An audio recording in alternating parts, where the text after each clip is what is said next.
Todo mundo deve tomar remédio de verme, né? Essa é uma pergunta muito comum no consultório de qualquer médico, né? Em especial em alguns grupos, né? População pediátrica, mas o adulto pergunta muito, né? Como eu sou neurocirurgião, vira e mexe, você encontra nas tomografias, nas ressonâncias, né? Alguns sinais de verminose que calcificaram no cérebro. Isso assusta muitas pessoas, né? Neurocercose é clássico a gente encontrar. Na maioria das vezes não vai precisar de cirurgia, nada, mas vira e mexe, está lá o laudo. E aquilo assusta muita pessoa. E a pessoa fica preocupada, eu tenho que tomar remédio de verme? Será que eu peguei por agora, né? Então eu vou explicar direitinho para vocês, né? Porque muitos adultos tomam periodicamente, né? E as crianças também. E o que é que mudou no mundo, né? E óbvio que vó, né? Pessoas mais antigas, elas se preocupam muito com isso, né? E hoje a população mais jovem não se preocupa tanto, né?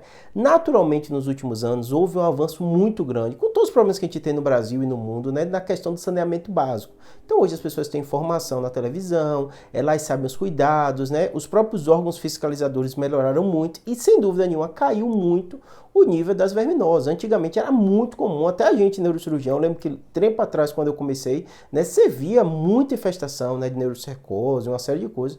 Hoje é muito mais raro, em especial a depender de onde você trabalha, né, porque existem regiões mais rurais, né, na Bahia eu vi com a frequência maior, né, em Minas também eu vi alguns casos, aqui em São Paulo é mais raro de você ver, porque depende de uma série de fatores, né. Fato é que o saneamento básico é um dos aspectos mais relevantes, né, e para vocês terem ideia como esse tema é tão relevante, a própria OMS recomenda que crianças em idades escolares façam o uso das medicações que matam verme periodicamente. Então, normalmente, anualmente, né, pessoas, obviamente, a OMS fala isso para crianças em regiões ou locais que é uma frequência, uma incidência alta, e o Brasil está até incluído nesses locais que tem uma incidência alta. Óbvio que o Brasil é muito grande.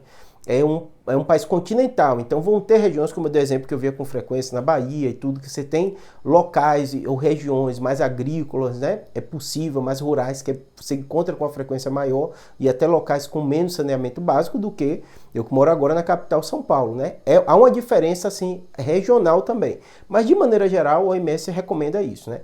Adultos, né, é muito mais específico, porque grupos de risco a própria OMS também recomenda. Então, pessoas que fazem trabalho, né, agrícola, moram em regiões rurais, moram em região com baixo saneamento, né, essas pessoas elas vão ter um risco maior de ter as verminoses. Tanto que a maioria dos pacientes pergunta, como é que faz isso? Procura um médico. Por exemplo, Júlia, eu não tenho um médico particular, não tenho um médico privado no posto de saúde. O médico do posto de saúde, ele tem uma noção muito maior, até se você for no médico particular, da sua região. Então o médico tem noção se aquela região é comum ele encontrar verminose e, de um modo geral, se for comum no seu posto de saúde, ele vai aplicar para você anualmente. Então perceba que a situação, né, populacional de onde você vive tem um impacto muito grande. As verminoses ainda são um problema de saúde sério aqui no Brasil, a gente vê com frequência, né?